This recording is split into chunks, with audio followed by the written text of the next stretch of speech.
সাংবাদিকতায় রোববার সচিবালয়ে প্রবেশ করে সারাদিন সকল কর্মকর্তা কর্মচারীদের অবরুদ্ধ করে রাখেন তারা। পরে শিক্ষার্থীরা কর্মকর্তাদের উদ্ধারে গেলে ব্যাপক সংঘর্ষ বাধে। কিন্তু দাবি মেনে নেওয়ার সিদ্ধান্তের পরেও কেন এমন আচরণ তা নিয়েই বাধে সন্দেহের দানা।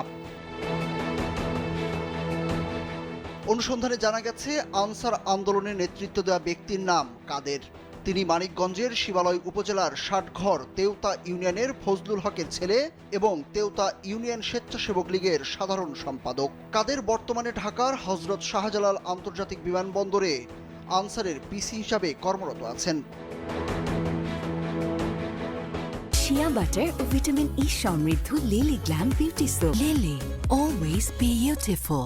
রোববার আন্দোলনে নেতৃত্ব দেওয়ার সময়ের একটি ভিডিওতে দেখা যায় দাবি আদায়ের লক্ষ্যে বক্তব্য দিচ্ছেন কাদের। সচিবালয়ের ভেতরে বক্তব্য দেয়া ওই ব্যক্তি যে আনসার সদস্য কাদের, স্থানীয় ইউপি সদস্য দেলোয়ার হোসেন ও প্রতিবেশী শফিউদ্দিন বিশ্বাস সেটি নিশ্চিত করেছেন। প্রতিবেশী শফিউদ্দিন বিশ্বাস কালবেলাকে জানান, কাদের দীর্ঘদিন ধরে আওয়ামী লীগের রাজনীতির সঙ্গে জড়িত। তিনি আনসারে চাকরি করেন এবং ইউনিয়ন স্বেচ্ছাসেবক লীগের সাধারণ সম্পাদক। আমাদের জানা মতে সে আওয়ামী লীগ তেওতা ইউনিয়ন স্বেচ্ছাসেবক লীগের সাধারণ সম্পাদক, এইরকম তথ্য আছে আমাদের কাছে। আনসারদের যে গতকালকের সচিবালয় ঘেরাও সহ তাদের যে কর্মকাণ্ড, এটা আমি বাংলাদেশের সচেতন নাগরিক হিসাবে আমি এর নিন্দা জানাই এবং এর সাথে যারা জড়িত তাদের দৃষ্টান্তমূলক শাস্তি দাবি করি। আর ইউপি সদস্য দেলোয়ার হোসেন কালবেলাকে জানান, কাদের ইউনিয়ন স্বেচ্ছাসেবক লীগের সাধারণ সম্পাদক। সে আনসার বাহিনীতে চাকরি করেন। প্রায় 10 বছর আগে সে এই চাকরিতে ঢুকেছেন। ওই যে কাদের আনসার সদস্য, ঠিক আছে, হ্যাঁ। ও কি করে নাকি স্বেচ্ছাসেবক লীগ করে? হ্যাঁ। ও স্বেচ্ছাসেবক লীগের কি সভাপতি? তেওতা ইউনিয়ন সভাপতি হ্যাঁ। না সাধারণ সম্পাদক?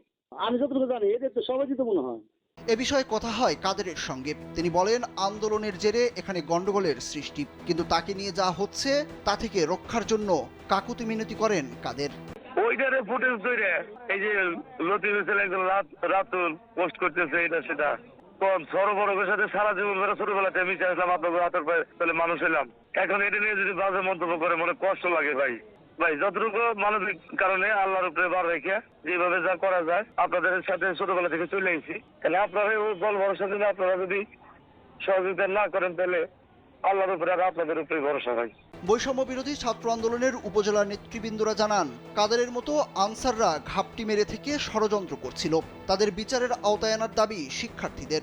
এই মুহূর্তে এই অন্তর্বর্তীকালীন সরকারকে প্রশ্নবিদ্ধ করার জন্য এবং বিভিন্ন কুচক্রের মাধ্যমে হয়তোবা তাদের কোনো উদ্দেশ্য পরিণত ছিল বিধায় তারা সরকারি প্রতিষ্ঠানগুলো ঘেরাও করেছে এবং কালকে হাসান আব্দুলের উপরে হামলা হয়েছে। আমরা তার তীব্র নিন্দা ও প্রতিবাদ জানাই। তাদের শাস্তির আওতায় আনা হোক এবং